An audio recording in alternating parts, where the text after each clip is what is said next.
धेरै धेरै धन्यवाद शिशिरजी।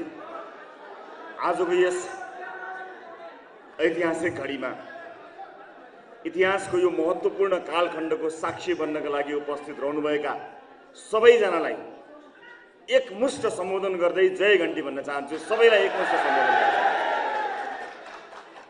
उपस्थित महानुभावहरू,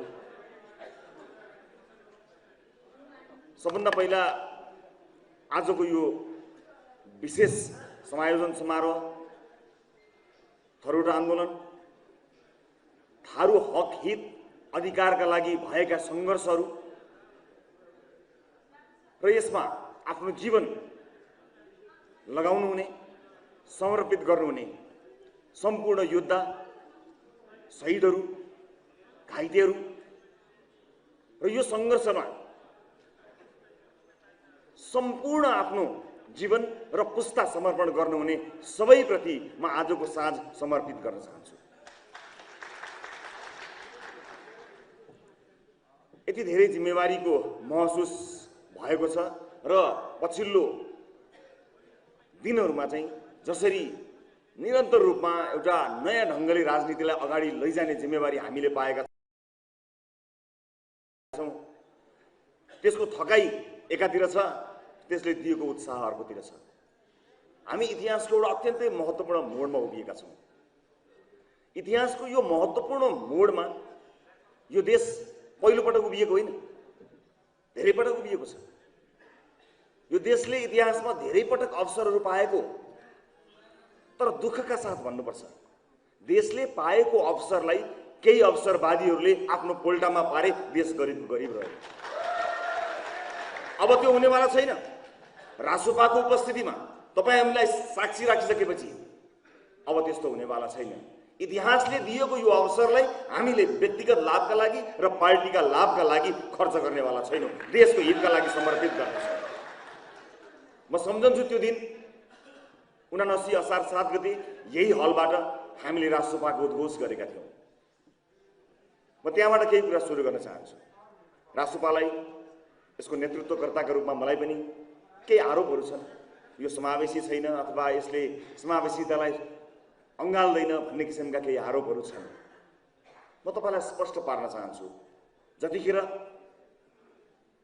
देशले परिवर्तनको आवाज गुन्जाइरहेको छ भन्ने कुराको आभास पाएपछि हामीले पार्टी स्थापना गरी अगाडि बढ्ने निधो गऱ्यौँ, त्यतिखेर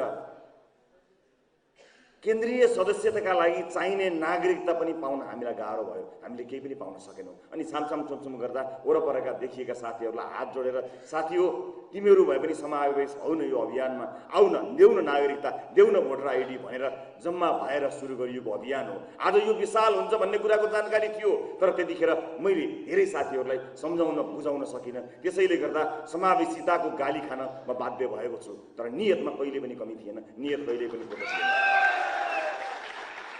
समयक्रमले यसलाई प्रमाणित गर्दै जान्छ भन्ने कुरामा म विश्वस्त थिएँ छु। र आज जब यो ऐतिहासिक मोडमा हामी आइपुगेका छौँ, यहाँ आइपुग्दाखेरि रासोपा फैलिएको छ, जनताको विश्वास बढेको छ। र म फेरि पनि तपाईँलाई आज जोड लगाएर के भन्न चाहन्छु भने, फैलिएको यो विश्वास र भरोसालाई मेरा व्यक्तिगत रूपमा या पार्टीका रूपमा या कुनै गुटका रूपमा कसैको लाभका लागि होइन, मात्र यो सिङ्गो देशको लाभका लागि खर्च गरिनेछ, त्यसलाई मध्यनजर राखिनेछ। म फेरि पनि सम्झन्छु आफ्नो राजनीतिक प्रतिवेदन, पहिलो राजनीतिक प्रतिवेदनमा भनेको कुरा, जहाँ मैले बताएको थिएँ कि नयाँ शक्तिहरू एक ठाउँमा उभिने क्रमलाई सुरुवात गर्नुपर्छ। देश परिवर्तनको सङ्घारमा उभिएको छ। यतिखेर मैले के पाउँछु भनेर होइन, मैले के दिने भनेर बैठक बसियो भने त्यो बैठकहरू सफल हुन्छन्। र म त्याग गर्ने मानिसहरूको नाम सूची बनाउँदा मेरो नाम पहिलो नम्बरमा दर्ज गराउँछु भनेर मैले इतिहासलाई दर्ज गराइसकेको छु।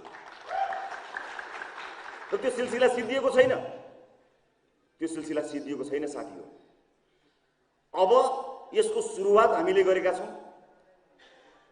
व्यापक रूपमा आशा गरिएका शक्तिहरूलाई एक ठाउँमा लिएर गएर हामीले सम्पूर्ण रूपान्तरण गर्ने बेला आएको छ।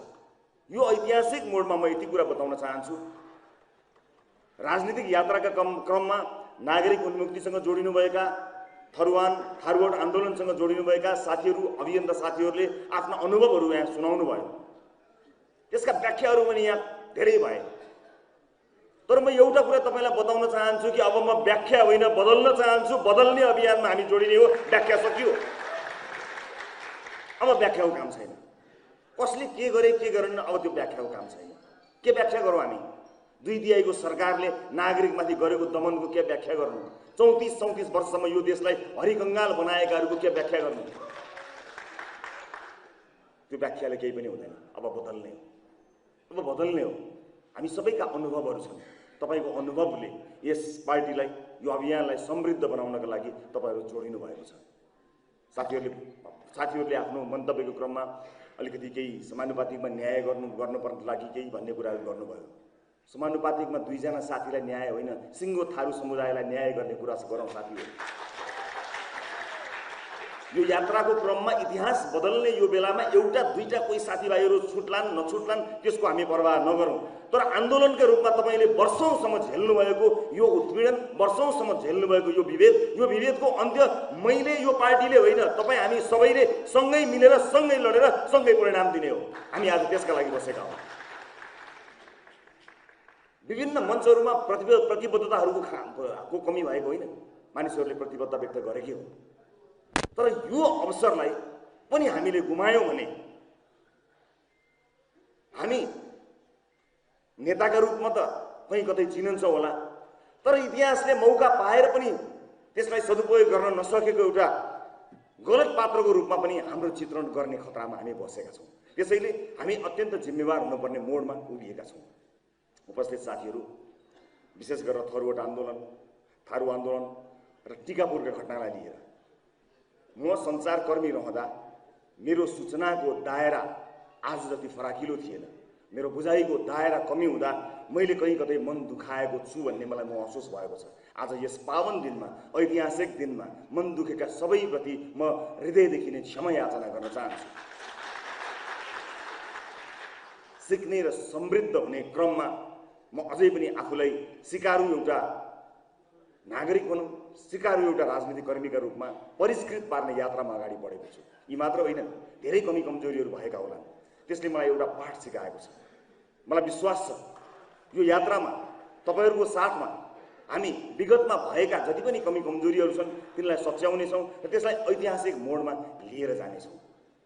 जुन समाजमा विभेद हुन्छ त्यो समाज मान्छे बस्न लायक समाज रहँदैन। विभेद रहित समाज निर्माण गर्ने क्रममा पार्टी प्रतिबद्ध छ। हाम्रा प्रतिबद्धताहरू लिखित रूपमा हामीले प्रस्तुत पनि गरि नै सकेका छौँ, जसलाई यहाँहरूले हेर्नु भएको छ। र आज हामीले हस्ताक्षर गरेका कागजमा आज गरिएको हस्ताक्षरका ती अक्षरहरू फगत अक्षरहरू मात्र होइनन्। त्यो हामीले विशेष गरेर थरुवाट आन्दोलन र थारू समुदाय सम्पूर्ण त्यो इतिहासलाई साक्षी राखेर गरेको हस्ताक्षर हो। त्यसको जवाब हामीले पुस्तौं पुस्तासम्म दिनुपर्ने हुन्छ। म तयार छु। पार्टी सभापतिका रूपमा यो जिम्मेवारी लिन म तयार छु। म नक्कु कारागारमा रहिरहँदा स्वाभाविक रूपमा भेटघाट गर्ने, इच्छा गर्ने, सद्भाव राख्ने साथीहरू खोज्दै आउने क्रम थियो। स्वाभाविक रूपमा मलाई माया गरेर खोज्न आउनेहरूको सङ्ख्या धेरै थियो, तर मैले खोज्ने सङ्ख्या एकदमै कम थियो। मैले आफैले खोजेर भेट्न चाहेर खोजेको चाहिँ थरुवाट आन्दोलनका साथीहरू थिए, थारू अभियन्ताहरू थिए। मलाई यसमा गर्व लागेको छ। म गर्वको महसुस गर्दछु कि मैले सबैभन्दा बढी समय पछिल्लो 2-3 महिना यसै विषयलाई लिएर दिएँ। कहाँ कमी कमजोरीहरू भएको छ त्यहाँबाट सच्याउन सुरु गर्नुपर्छ भनेर हामीले तपाईहरुलाई सँगै जोडेर जाने अभियान सुरुवात गर्यौं। किनकि हामीलाई थाहा थियो जसरी मुलुकमा परिवर्तनको एउटा नयाँ सन्देश जाँदैछ, परिवर्तनको यो सन्देशमा अल्पसंख्यकहरू, सीमान्तकृतहरू र विभेदमा परेका पारिएकाहरूलाई प्राथमिकताका साथ लिएर जान सकिएन भने राज्यको रूपान्तरण र हामीले सोचे जस्तो, हामीले खोजे जस्तो समाज बनाउन सकिँदैन भन्ने कुरामा म विश्वस्त थिएँ, हुँदैछु र सिक्ने क्रम मेरो निरन्तर जारी नै छ। उपस्थित दाजुभाइ दिदीबहिनीहरू, आज म धेरै कुराहरू भन्न गइरहेको छैन किनकि अझै पनि यो अभियानलाई निरन्तरता दिनको निमित्त धेरै साथीहरूलाई जोड्नुपर्ने गहन जिम्मेवारीमा म उभिएको छु। यो ऐतिहासिक जिम्मेवारी पूरा गर्न सकियो भने मुलुकले एकैपटक निकास पाउनेछ। म पुराना राजनीतिक दलहरू जो यदाकदा आएको परिवर्तनलाई स्वीकार गर्न अप्ठ्यारो मानिरहेको देखिरहेको छु, उहाँहरूलाई म विनम्रतापूर्वक भन्न चाहन्छु, स्वीकार्नुहोस्। आफ्नो असक्षमतालाई स्वीकार्नुहोस्। मुलुक जर्जर अवस्थामा पुगिसकेको छ। जति तपाईहरूले पछिल्लो समय कुशासनको चपेटामा पारेर मुलुकलाई आज यो अवस्थामा पुर्याउनु भयो, अब थप जोडबल नगर्नुहोस्। योभन्दा गए गुज्रेको बहिर्गमनको सपना नदेख्नुहोस्।